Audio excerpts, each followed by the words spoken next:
Hello fellow people on the Prepare to Launch event in June with Elliot. Just wanted to show you a very quick video on how to make a video.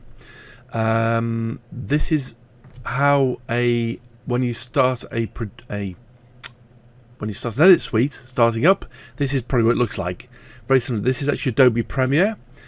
Don't worry about that. This looks pretty much like any other editing suite when you get into it. There's nothing in there yet, so I'm going to show you how to do it, how to bring in your videos, and then how to clip them and actually put pictures in and then actually export it. This here is what you call a bin, where the actual video or footage or pictures or anything or stills go into there, or sounds, other videos go into there. Don't worry about this for a moment. This is the program window. This is actually the picture. You'll see this in a minute. And then this is the timeline, and pretty much these are your controls here. Forget about this. This is all different drives I've got connected to my computer. I'll just drag in the other window so you can see what I'm doing. Normally I wouldn't have this on the same window, but I'll just keep it simple. This is just a hard drive with some footage on it, so I will just bring in some things at random. This is a video of my title sequence. I know it's a video because first of all it's got a little like a traffic cone in it. This is actually a VLC, which is a way to play videos and actually plays pretty much anything. If you haven't got VLC, I recommend you download it. It's free, and it gives you a little showing you the video like this. It'll actually show you that it's actually a video with little sprocket holes. Okay, this is a still. I can tell it by looking at it. Okay, I'll drag that in there as well, and I'll drag in a corset video I did a little while ago, rough cut of a corset, and maybe something like that, another still. Okay, so now we have two videos and two stills, and you can put sound in there as well. You can put all sorts of titles and stuff. So when you hover the mouse over this and this particular program, it actually plays it. You can actually scrub it and see what the video is, get an idea very quickly through it. Now here it's actually not affecting. What you're doing is accessing the original file on the hard drive. Excuse me. You're not actually touching the video at all. You're basically accessing it and actually playing it from the hard drive. You're never destroying the original video, so don't worry about that. That's one thing people worry about quite a lot.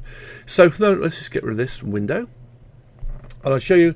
We'll drag the video. This is one way of doing it. There's several ways of doing it. Literally hover your mouse over that and drag it and drop it. Of course, hasn't done it, of course. And drop it onto the timeline like that. Now, then the window will open. This is the timeline. I'll make it slightly bigger so we can see what we're looking at. There you'll see this is the sound at the bottom of that particular video, and this is the picture. You won't see anything there yet. It's just referencing the very first frame, which happens to be black in this particular video. But if you want to actually look at the video very quickly, you can do like this and scrub it backwards and forwards on the timeline. You can actually do it on here as well, but that's a bit slower on that particular video.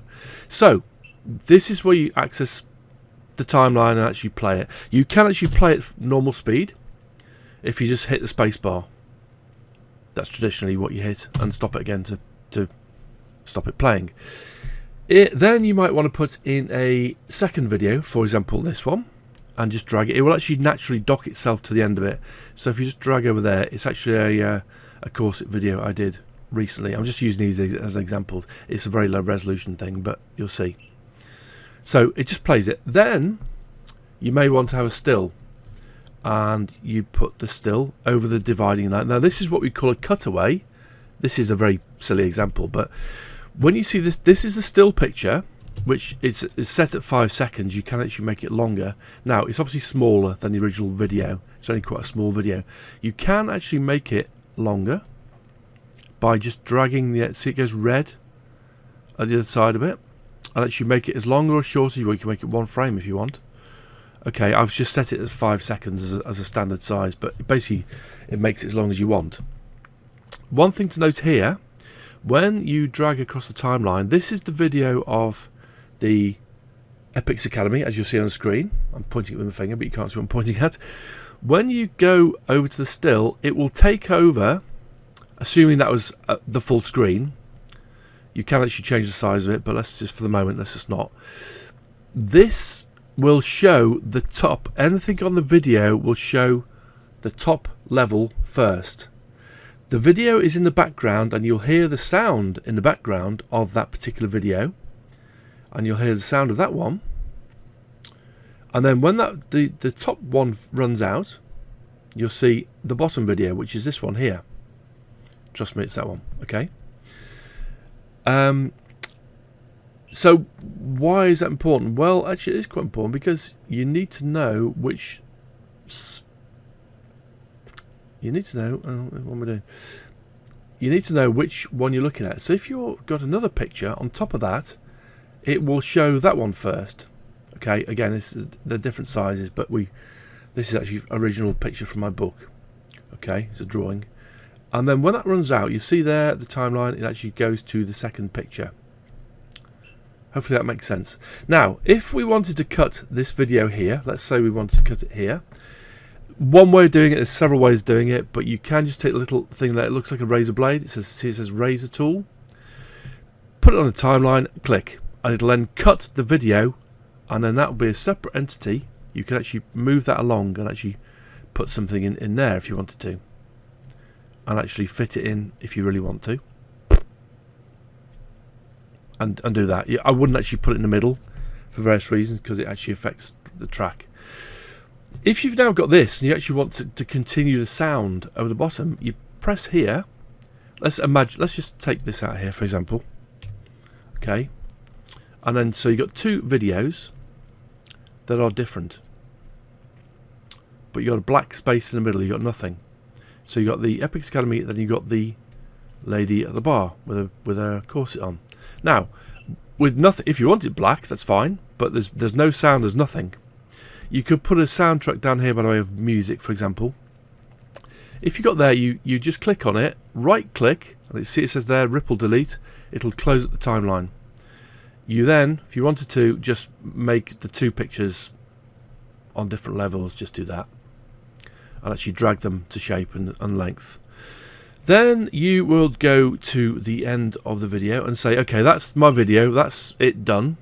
Okay, I want to render that because at the moment it's just a reference file. You would actually, this is one way of doing it. Normally you'd say keep it to timeline and actually just render the timeline. I'll do it very quickly here. You take, so this is the video of the whole thing. You go there, you see that's changed. That's changed now to a grey colour. If you actually click again, it disappears. Actually, it doesn't. But anyway, there we go. There's learning for you. Go back to start. I normally just say render the timeline from the start to finish. But let's say you want to start it at a different point. For example, why you'd want to do that, I don't know. But just for illustration purposes, I wanted to start the video from there and actually render it out from there. You just click on there, and you see that bit won't be rendered. So anything before that won't be rendered, and anything from here onwards, see this is greyed out, will be rendered into a video. Quite crucially important that. You then go to file, export. It's all a bit with Adobe, it's a bit crazy. You'd think it'd be a big red button to export. It's not, but it's export, and then media. There's different ways you can export it, but let's not go into that right now. You want to record it as a media. It'll tell you what settings you've got on it, which video format you've got. You've got a variety of them. H.264 really is preferred for anything nowadays. H.264 is a MPEG-4 format. You can just call it MPEG-4 here. Let's not go into why that is. Basically, it's DVD quality, H.264. And you'll say match source, high bitrate. You can actually change all the different settings to different sizes if you want to, but let's not do that. You tell it where you want to put it, which is here. Funny, it's actually ammo there, and a few other things. This is actually some raw videos, and you say that's where you want to put it. You may want to put it somewhere else on one of these. Find a folder where you want to put it. Well, let's just say it's going to go into that original one. Click yes, export or queue it if you've got several videos, and that's pretty much it. Export it, it'll make it into anything you want to do up here. There's a lot of settings here which just make it into an MPEG-4 and export it. Press export, it'll make it into video, and then you have a look at it, check it over, make sure it's right, and then upload it to YouTube, which is about what I'm about to do with this one now. Hopefully that's helped. That's a little bit longer than I wanted it to be. It's about 10 minutes, but hopefully that's helped you. Thank you very much. Goodbye.